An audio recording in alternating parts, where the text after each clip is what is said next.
The following is a paid political announcement. Lifelong Democrat Diana Florence served for 25 years as a Manhattan prosecutor under DA Robert Morgenthau. She put criminals away, stood up for victims, and protected our streets. Now, Diana is challenging failed Manhattan DA Alvin Bragg as an independent because it's time for a DA who fights for our families, not criminals. That's why Diana has won the support of organized labor like the steam fitters, plumbers, and ironworkers, everyday New Yorkers who want a DA they can trust. Manhattan needs a DA who will do the job, prosecute crime. That's Diana Florence. Under Alvin Bragg, crime is up and prosecutions are down. Bragg doesn't prosecute crime. He plays partisan politics. Bragg failed to protect women and failed to protect workers. As a prosecutor, Diana Florence won groundbreaking convictions, fighting against corruption, domestic violence, wage left, and daily working conditions. She's always been a partner of unions, community groups, and to cops like us. For Manhattan District Attorney, vote for Diana Florence. Diana4DA.com. Paid for by Diana for Manhattan DA. Here is really one of my best friends on the Yankees. He's been on the Yankee beat for many years. He writes for the Bergen Record, and he does one other thing. You know what that is? He sings like Sinatra and works. So we're going to get to that. He's Pete Caldera. Hello, Peter. Hello, John. How are you? I'm good. Everything's good. Thank you for that great introduction. By the way, no one can sing that like Sinatra. We can only attempt to approximate it, and that's about it. And I'll be satisfied with that. You know, I've heard. First of all, Sinatra and Dean Martin and Sammy called Vic Damone the voice. And I've heard that Vic Damone could imitate Sinatra. It's very tough to get Sinatra. You have to get that sound. And I've heard from many people that Damone could do it. Unfortunately, he's passed on, so we won't be able to hear him do it. Why don't you tell everyone where you sing, when you sing, and what do you sing? Well, I've been lucky to sing at the Carnegie Club usually once a month on a Friday, and because there'll be no Yankee World Series, the last Friday in October I'll be at the Carnegie Club with a small band, and then on Saturdays they do a regular Sinatra show with a fellow named Stephen Maglia, who's been doing that show for 20 years with an 11-piece orchestra, and on the occasions where Stephen can't make it and I'm available, I fill in for him on that show, and it's so much fun because it's all as you know, the great Billy May and Nelson Riddle arrangements of all the great Sinatra hits from the 50s and 60s, and it's a lot of fun. It's a whole lot of fun. Well, I've always thought that one of Sinatra's great abilities, he had a lot of abilities, and it all came from him. He didn't take any lessons. No. He didn't learn how to be an actor. He just had the ability. It just came out. But one thing Sinatra did, Peter, and I'm sure you agree with this, he had such a good ear that the riffs, the arrangements, the charts were all great. And he's different from a lot of singers who didn't spend time putting that together, and he did, and that's why when Sinatra fans listen to Sinatra, they not only know the songs and the words, but they know the charts. Kind of amazing. Yeah, had that great instinct, and the respect for the lyric stood out among everything, and the fact that he worked with the best arrangers, selected the best songs. And that he could equally do a ballad as well as he could do a swing number, which is an amazing capacity in itself. And to have the equipment he was blessed to have, that voice and that timing and that phrasing, that all equals a legend. Well, it does. And when you hear a song, you can tell how great everything is. He's obviously great. The music he picked is great. And then, as I say, the arrangements were terrific. Some thoughts. Let's skip to baseball. Some thoughts of yours on the Yankee season, which ended prematurely with the loss to Toronto. Yeah, I'm reminded of the fact that, as long as you've been doing it, you forget how long a baseball season is, and you catch yourself in thinking certain things are going to happen, and then weeks later it all changes. You started the season out with Garrett Cole on the IL for the whole year, and then you're thinking, how's their starting pitching going to rebound? And of course, Max Fried pitches like an ace. Carlos Rodon has his best year in pinstripes. Late in the year, even though they lose Clark Schmidt to the same injury Cole had, they find Cam Schlittler at the end, and they go into the postseason, with a pretty solid rotation, and then you run up against a team like the Toronto Blue Jays, where I thought that was going to be their biggest challenge until they got to the World Series, if they were able to get there. And the Blue Jays did what the Blue Jays do, and what we saw them do to the Yankees in Toronto, not only in the regular season, but in the two postseason games, which is to relentlessly put the ball in play, pitch enough, and just have guys like Vlad Jr., who steps up at the right magic moment and puts a devastating hit on him. It was such a unique season, but this team, I thought, John, and maybe you'll agree or not, that this was a better constructed team at the end of this year than the team that went to the World Series last year. Oh, yes, absolutely. In fact, by the end of the year, they had a bench. Cashman had a terrific year before the year began and then during the year when he beefed up the team. So they had a better bench. What they have to do, Peter, this is everybody knows this. It's so obvious. They got to go to work on their bullpen. Yeah, and they've had a capacity to find a bullpen. And even when you have to sort of patch the tire, as Cashman says occasionally during the season, he went out and got Bednar and Duvall, and certainly Bednar,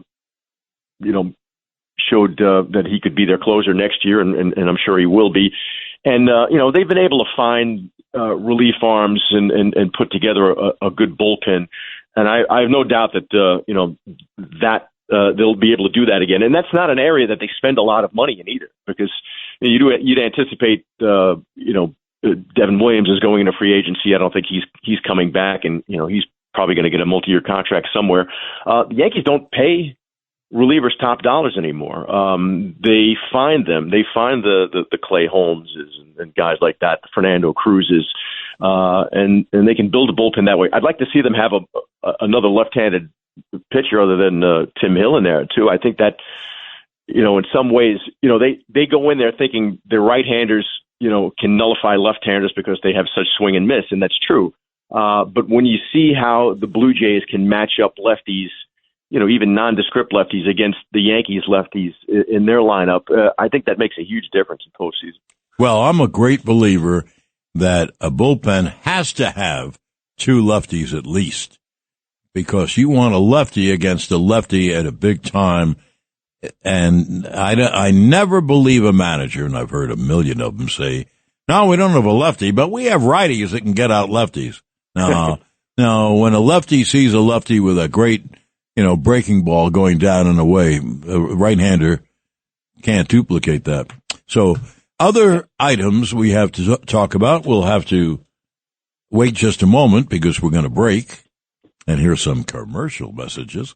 And then we'll get back with Pete Caldera of the Bergen Record here on 77 WABC. I should tell you, behind the glass, Vincent Lospinoso, Jonas Jackson, and Elias Raff.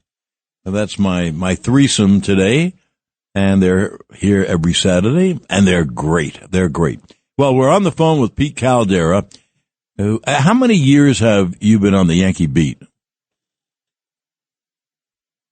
It's over 20. I came, I switched from the Mets in mid-year of '03. I think I showed up about a week after Aaron Boone came via trade from Cincinnati, right? I think that it was right around that time. Yeah, sure, '03. Yeah. Because then as you know, later in the 11th inning, Booney hit one. Yes, he did.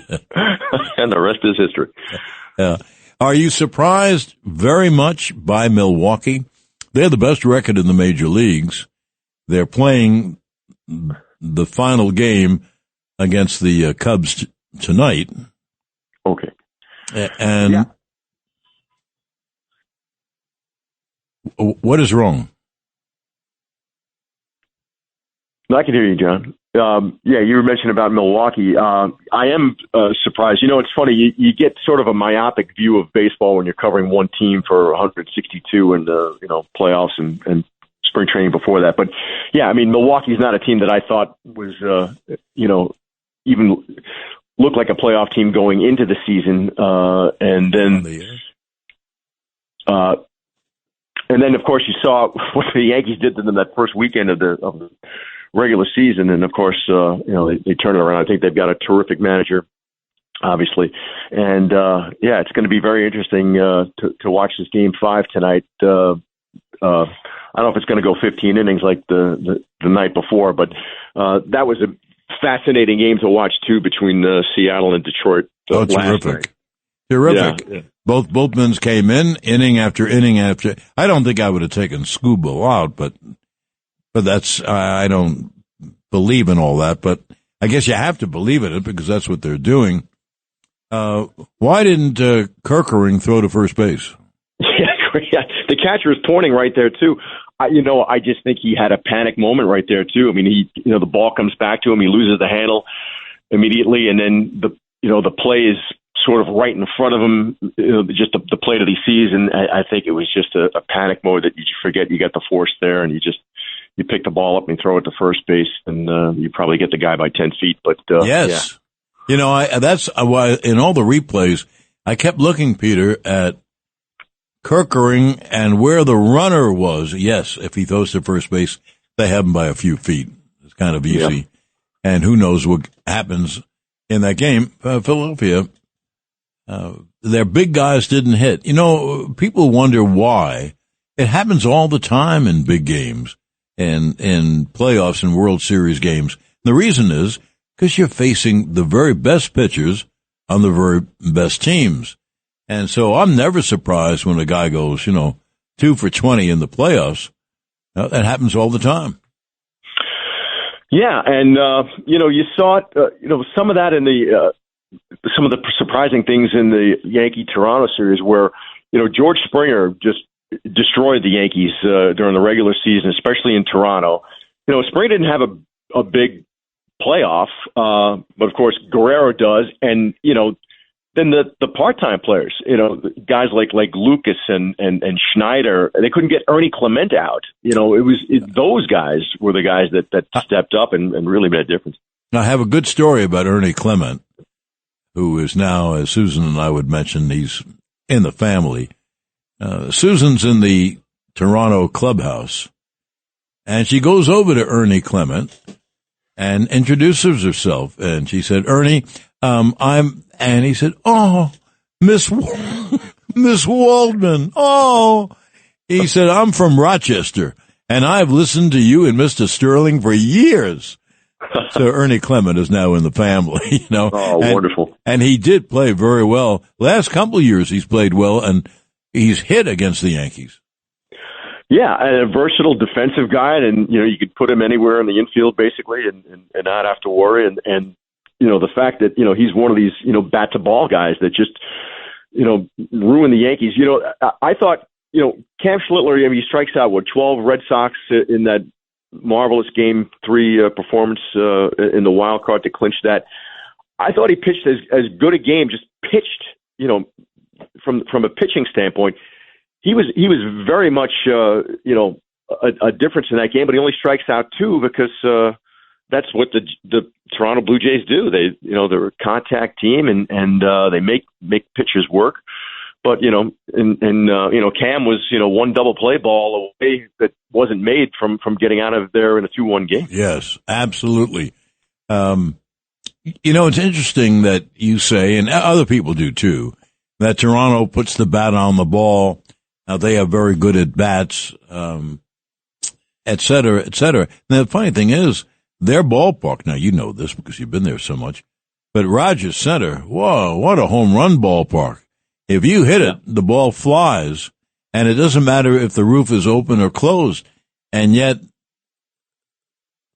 they had all the success putting the ball in play. And that's one thing I'd like the Yankees to do a little more. Put the ball in play. Yeah. But their historically their DNA is, power pitching, power hitting, power left-handed hitting especially. And I mean, listen, I'd love for them to re-sign Bellinger. I think he's that kind of player. He'll strike out, put the ball in play, and helps you anywhere you put him on the field defensively. I mean, that's going to be a big, re-sign guy in the off season. Although his free agent market and his leverage is better than it's ever been. This will be his third time in free agency, and he's never had a more leverage than he does right now. But he's got to be priority number one for the Yankees. Oh, he absolutely. And someone has written, I read this somewhere, and when you think about it, it's really true. The Mets would like a guy like Bellinger because he can play center field. I would re-sign Grisham. I think he's a terrific center fielder. You could say, well, I don't know if he's going to hit 30 home runs again.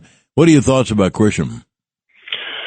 Yeah, from a guy who was basically buried on the bench last year and through the postseason to have the year he did, he's 29, going into free agency.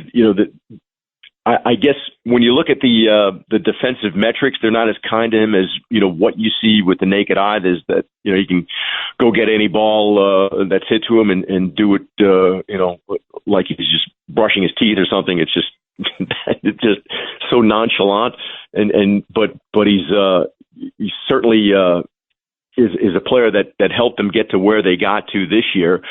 I wonder, I would absolutely pursue Grisham. I don't know what his market would be. I'm sure he's obviously put himself in play for a multi-year deal right now, John. And if they offer him the qualifier, maybe that interests him in a big 1-year guarantee that's probably over $20 million. But he could probably make more than that on a multi-year deal. But I'd be interested to see if they actually do re-sign both Bellinger and Grisham. What becomes of Jason Dominguez now? That's a good point. In other words, they'd have to be sure that Dominguez is going to take the next step up and maybe hit a little bit better against lefties. But I don't know if they're going to sign Grisham. I just feel if a guy plays great center field and hits 30 home runs, he's. But I agree with you. This is his chance. He not only was on the bench for the Yankees, since he started playing, he's been on the bench, and this year was his breakout year. A player that I said on the show that I wanted before the trade deadline was Ryan McMahon. And I know he didn't hit a whole lot, although in the whole year he hit 20 home runs. So with the Yankee right field, you figure this is another guy who's going to hit 20 home runs. But Ryan McMahon played a great third base. He made, I thought, as big a difference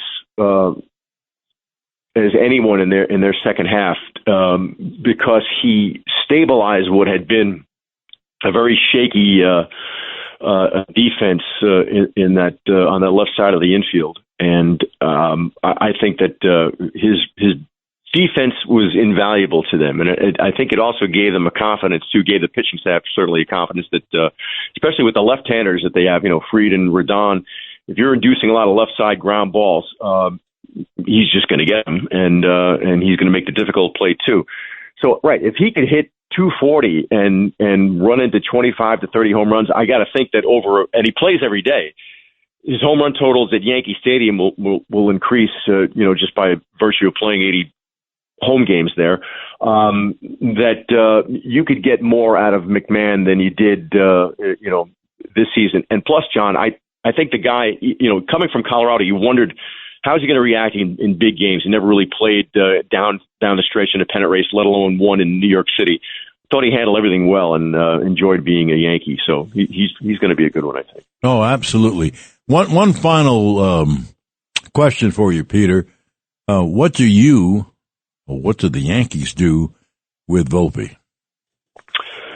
Yeah, I think you got to go into 2026 thinking that there are no guarantees at this position. Now, I don't know if that means importing someone else who can play the position. I think you could make do going into spring training with Caballero, Volpe, and a healthy Oswaldo Cabrera, coming back from that ankle injury, and just sort of sorting it out in spring training and just going with your best option. I think at this point, especially after the postseason kind of reinforced, some of the worst negatives you saw of Volpe's offensive game during the season, is that, there have to be no guarantees. You can't just roll him out there next year and expect him to be your everyday shortstop. I think in their perfect will, especially, when you talk to Aaron Boone, he believes their best team is with a healthy and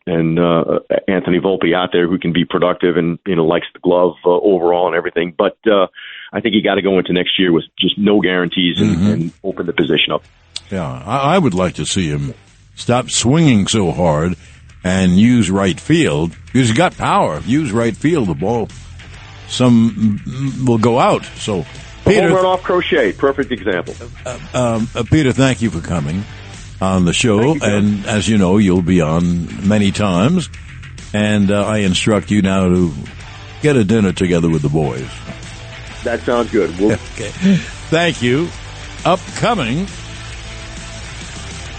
is Vinny Madunio, who is going to have a great show for you. I'll see you next Saturday. It's been a pleasure. The following is a paid political announcement. Lifelong Democrat Diana Florence served for 25 years as a Manhattan prosecutor under DA Robert Morgenthau. She put criminals away, stood up for victims, and protected our streets. Now, Diana is challenging failed Manhattan DA Alvin Bragg as an independent, because it's time for a DA who fights for our families, not criminals. That's why Diana has won the support of organized labor, like the steam fitters, plumbers, and ironworkers, everyday New Yorkers who want a DA they can trust. Manhattan needs a DA who will do the job, prosecute crime. That's Diana Florence. Under Alvin Bragg, crime is up and prosecutions are down. Bragg doesn't prosecute crime. He plays partisan politics. Bragg failed to protect women and failed to protect workers. As a prosecutor, Diana Florence won groundbreaking convictions, fighting against corruption, domestic violence, wage left, and daily working conditions. She's always been a partner of unions, community groups, and to cops like us. For Manhattan District Attorney, vote for Diana Florence. Diana4DA.com. Paid for by Diana for Manhattan DA.